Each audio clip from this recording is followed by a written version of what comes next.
प्रधानमंत्री नरेंद्र मोदी ने कहा था कि सनातन का समय चक्र घूम रहा है और देश गुलामी की मानसिकता से मुक्त होकर अपनी विरासत पर गर्व की घोषणा कर रहा है। सनातन का चक्र घूम रहा है, प्रधानमंत्री ने कहा था। और आज ही जानते हैं, इलाहाबाद हाईकोर्ट ने ज्ञानवापी विवाद को लेकर एक ऐसा ऐतिहासिक फैसला सुनाया जिसने भारत में कई धार्मिक स्थलों की विवादों से मुक्ति मार्ग एक तरीके से खोल दिया है। इलाहाबाद हाईकोर्ट ने आज के फैसले में बता दिया कि ज्ञानवापी विवाद में, सुनते जाइए जो बता रहा हूं, 1991 का प्लेसेस ऑफ वर्शिप एक्ट लागू नहीं होता है। आज का ये आप कई बार सुनते होंगे ना, places of worship act, places of worship act 1991।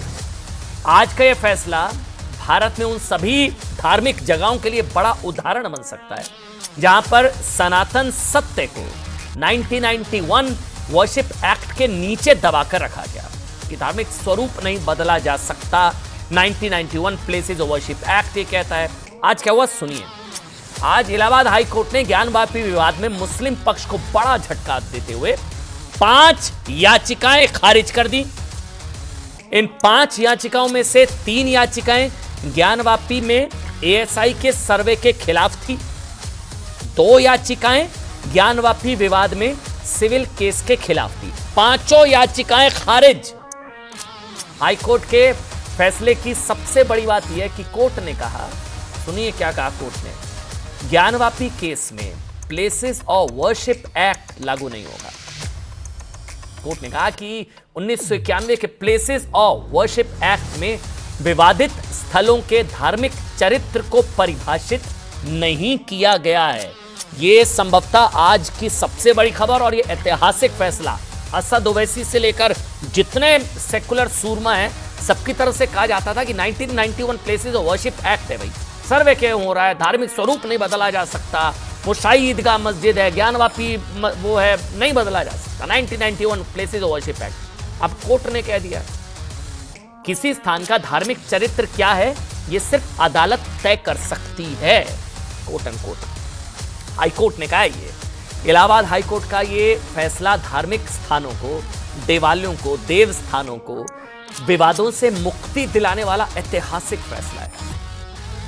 फैसला ऐतिहासिक इसलिए है क्योंकि भारत में आप जानते हैं काशी, मथुरा समेत कई विवादित धर्म स्थलों का कोर्ट केस ये कहकर अटकाया गया कि 1991 प्लेसेस ऑफ वर्शिप एक्ट कहता है कि, सुनिए क्या कहता है वो, आजादी यानी कि 15 अगस्त 1947 के बाद जिस धार्मिक स्थल का जो स्वरूप था वो वैसा बना रहेगा। आजादी के बाद, 15 अगस्त आजादी के बाद जिस धार्मिक स्थल का जो स्वरूप वो बना रहेगा, ये कहता है 1991 प्लेसेस ऑफ वर्शिप एक्ट, और उसे किसी अदालत और सरकार द्वारा बदला नहीं जा सकता। हिंदू पक्ष इसको देवद्रोह कानून बोलता है। हिंदू पक्ष कहता है कि यह सबसे बड़े रोड़ा अटकाने वाला कानून है, ये देव स्थानों की धारा 370 है एक तरीके से, ये तुलना की जाती है हिंदू पक्ष की तरफ से। 1991 एक्ट, 1991 कांग्रेस सरकार इसको लेकर आई थी, नरसिम्हा राव सरकार ये एक्ट तब लेकर आई जब भारत में राम जन्मभूमि आंदोलन बेहद गर्म था। समझिए इसको। 25 सितंबर 1990 को लालकृष्ण आडवाणी के नेतृत्व और नरेंद्र मोदी के संयोजन में रथ यात्रा निकाली गई थी। तब राम मंदिर आंदोलन अपने चरम पर था। बाबरी ढांचे से, या कह लीजिए विवादित ढांचे से, राम जन्मभूमि की मुक्ति के लिए निकाली गई इस रथ यात्रा का असर ऐसा था कि लोग इस रथ यात्रा की धूल माथे से लगाने में लगे थे। बीजेपी आरोप लगाती है कि राम जन्मभूमि आंदोलन से घबराकर कांग्रेस सरकार ने तुष्टीकरण का ऐसा फैसला किया जिससे ज्ञानवापी, मथुरा, यहां तक कि मंशा तो अयोध्या की भी थी कि ये कभी स्वरूप बदले ही ना, मतलब अयोध्या में राम मंदिर निर्माण कभी हो ही ना, वहीं विवादित स्थल रहा, इसलिए 1991 प्लेसेस ऑफ वर्शिप एक्ट आया जिससे ज्ञानवापी, मथुरा समेत कई धर्म स्थलों का मुक्ति मार्ग हमेशा हमेशा के लिए बंद हो जाए, क्योंकि धार्मिक स्वरूप बदल ही नहीं सकता 1991 प्लेसेस ऑफ वर्शिप एक्ट के आने के बाद। 25 सितंबर, सुनते जाइए, आज की बहुत बड़ी खबर है। 25 सितंबर 1990 को शुरू हुई और ठीक 1 साल के बाद नरसिम्हा राव सरकार संसद में 18 सितंबर 1991 को प्लेसेस ऑफ वर्शिप एक्ट लेकर आई। टाइमिंग सोचिए, जब राम मंदिर आंदोलन चरम पर था, तब लाया गया प्लेसेस ऑफ वर्शिप एक्ट ताकि धार्मिक स्वरूप बदल ही ना पाए।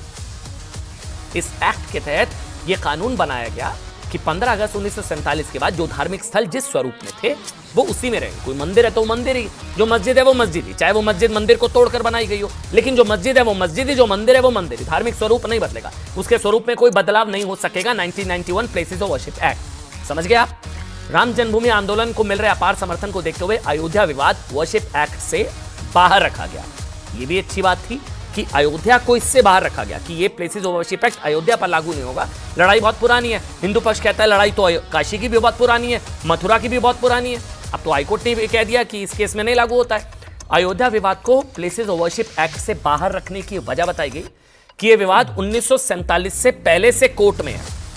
ठीक इसी के बाद आरोप लगने लगे कि कांग्रेस सरकार तुष्टीकरण के लिए 1991 प्लेसेस ऑफ वर्शिप एक्ट लेकर आई। ये एक्ट पास करके कांग्रेस ने मंदिरों पर अतिक्रमण को कानूनी रूप से एक तरीके से सही ठहरा दिया कि स्वरूप बदल ही नहीं सकता। प्रभुराम टेंट में ही रहेंगे, लेकिन अयोध्या को इससे बाहर कर दिया गया था। ये एक अच्छी बात थी। संसद में 1991 प्लेसेस ऑफ वर्शिप एक्ट पास होने के दौरान ही ज्ञानवापी केस कोर्ट में गया। कब गया? तभी गया जब पास हुआ, ज्ञानवापी केस कोर्ट में गया और हिंदू पक्ष ने आरोप लगाया कि भाई ज्ञानवापी मस्जिद मंदिर आदि विश्वेश्वर महादेव मंदिर को तोड़कर बनी है। यह आरोप लगाया गया कि ज्ञानवापी मस्जिद मंदिर आदि विश्वेश्वर महादेव मंदिर को तोड़कर बनी है। यह आरोप है, हिंदू पक्ष की दलील है, इसलिए विवादित जगह हिंदुओं को दी जानी चाहिए। दलील आई कि 1991 प्लेसेस ऑफ वर्शिप एक्ट है, भाई हम कुछ नहीं कर सकते। लेकिन मुस्लिम पक्ष ने 1991 प्लेसेस ऑफ वर्शिप एक्ट का हवाला देते हुए कहा कि ज्ञानवापी मस्जिद पर किसी तरह का सवाल खड़ा नहीं किया जा सकता क्योंकि 1991 प्लेसेस ऑफ वर्शिप एक्ट है। 15 अगस्त 1947 से ज्ञानवापी का धार्मिक स्वरूप मस्जिद के रूप में है। ज्ञानवापी मस्जिद के रूप में है, धार्मिक स्वरूप मस्जिद का है। जबकि हिंदू पक्ष ये कहता रहा कि भी ज्ञानवापी विवाद आजादी से पहले का है, कोर्ट में आज भी एक आ गया। लेकिन प्लेसेस ऑफ वर्शिप एक्ट की आड़ में 1991 से लेकर 2023 तक ज्ञानवापी केस लटकता रहा। 1991 में ज्ञानवापी विवाद में मस्जिद के खिलाफ जिन लोगों ने कोर्ट केस किया था ना, तीनों की मृत्यु हो चुकी। लेकिन आप सोचिए 32 साल गुजर गए, 32 साल बाद इलाहाबाद हाई कोर्ट ने 1991 प्लेसेस ऑफ वर्शिप एक्ट को एक तरीके से इस मामले में बेअसर कर दिया, ज्ञानवापी वाले मामले में।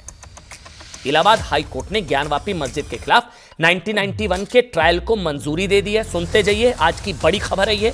इलाहाबाद हाई कोर्ट ने ज्ञानवापी मस्जिद के खिलाफ जैसे ज्ञानवापी मतलब वो ज्ञान का कुआं कहा जाता है, हिंदू पक्ष वो कहता है तो मस्जिद है ही नहीं, ज्ञानवापी के नीचे मंदिर है, ये हिंदू पक्ष कहता है।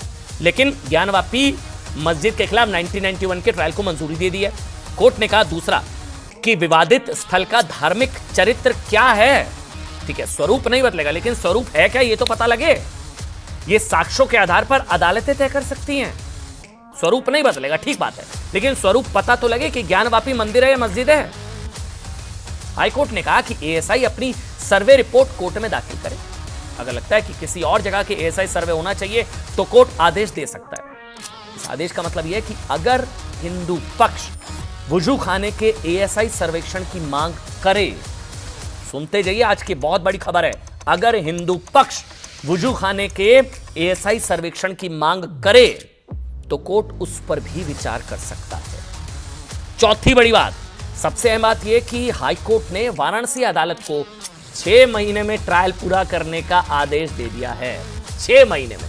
अभी 22 जनवरी को रामलला की प्राण प्रतिष्ठा बाल स्वरूप 5 वर्षीय बाल स्वरूप जो है तैयार हो रहे हैं। प्रभु राम 22 जनवरी को उनका टेंटवास खत्म होने जा रहा है। 496 सालों का 496 ईयर्स वो टेंट में रहे प्रभु राम, उनका एक खत्म होने जा रहा है। अब दूसरी बड़ी खबर है कि वाराणसी अदालत को 6 महीने में ट्रायल पूरा करने का आदेश दे दिया है। इसका मतलब है 2024 के चुनावों का फैसला आने के वक्त ज्ञानवापी का फैसला भी आ सकता है। दिसंबर चल रहा है, जनवरी, फरवरी, मार्च, अप्रैल, मई, जून, 6 महीने में, मतलब मई में चुनाव है, तो ये वाला फैसला भी कहीं चुनावों के वक्त जो है वो आ सकता है। वाराणसी का कोर्ट ने यह भी कहा कि जो पक्ष केस को अटकाने की कोशिश करे उस पर भारी जुर्माना लगाया जाए। यह ऐतिहासिक फैसला है आज का। मतलब आप सोचिए, यानी कि कल नरेंद्र मोदी ने, देश के प्रधानमंत्री ने जो बात कही कि सनातन का समय चक्र बदल गया है, वो सही साबित हो रही है। ज्ञानवापी पर वर्शिप एक्ट की आड़ में जो केस 32 साल लटका रहा, 32 साल। आप में से कई लोग अगर काशी गए हैं, आप में से कई लोग काशी विश्वनाथ गए, मैं गया हूं। जो नंदी महाराज हैं, जो मतलब नंदी जो हैं, वो आप देखते हैं कि हमेशा भोले की तरफ, शिवलिंग की तरफ देख रहे होते हैं। वो नंदी महाराज मस्जिद मुखी हैं। कभी जाइए ज्ञानवापी, मतलब आप कभी होकर आइए वहां पर, काशी विश्वनाथ मंदिर वाराणसी। जो नंदी महाराज हैं वो मस्जिद मुखी हैं, मस्जिद की दीवारें मंदिर नुमा हैं। ये सारे तथ्य हैं, कभी होकर आइए, देख कर आइए, मैं देख कर आया हूं। नंदी महाराज मस्जिद मुखी हैं। 32 साल केस लटका रहा। वो वर्शिप एक्ट कोर्ट ने बेअसर एक तरीके से इस मामले में कर दिया। अब 6 महीने में कोर्ट का फैसला भी आ सकता है। सुन लीजिए एक बार। जो मुस्लिम पक्ष की तरफ से फाइल किए गए थे उन सबको खारिज कर दिया। लोअर कोर्ट को डायरेक्ट किया कि 6 महीने के अंदर इस केस को डिसाइड करें। यह भी कहा है कि यह केस 2 इंडिविजुअल के बीच में नहीं है, बल्कि यह नेशनल इम्पोर्टेंस का केस है। हम लोग को बहरहाल पूरी उम्मीद है अदालत से कि इस सिलसिले में हम लोगों को पूरी तरीके से इंसाफ मिलेगा, क्योंकि मस्जिद आज से नहीं है, सैकड़ों साल पुरानी मस्जिद है और हमेशा से मुसलमान इसमें नमाज अदा करते आए हैं और इंशाअल्लाह अदा करते रहेंगे। तो हम मुस्लिम पक्ष की तरफ से हमेशा यह कहा जाता है कि अयोध्या, काशी, मथुरा, लेकिन उसके आगे भी 40,000 मंदिरों की बात हिंदू पक्ष की तरफ से बार बार की जाती है। आज हमारा सवाल यही है कि अगर प्लेसेस ऑफ वर्शिप एक्ट को इस मामले में बेअसर कर दिया गया है, तो क्या इसका असर दूसरे केसेस पर भी पड़ेगा? क्योंकि मथुरा में भी मुक्ति का मार्ग क्या खुल जाएगा, इसको लेकर सवाल अभी भी बना हुआ है। सवाल की एक बात,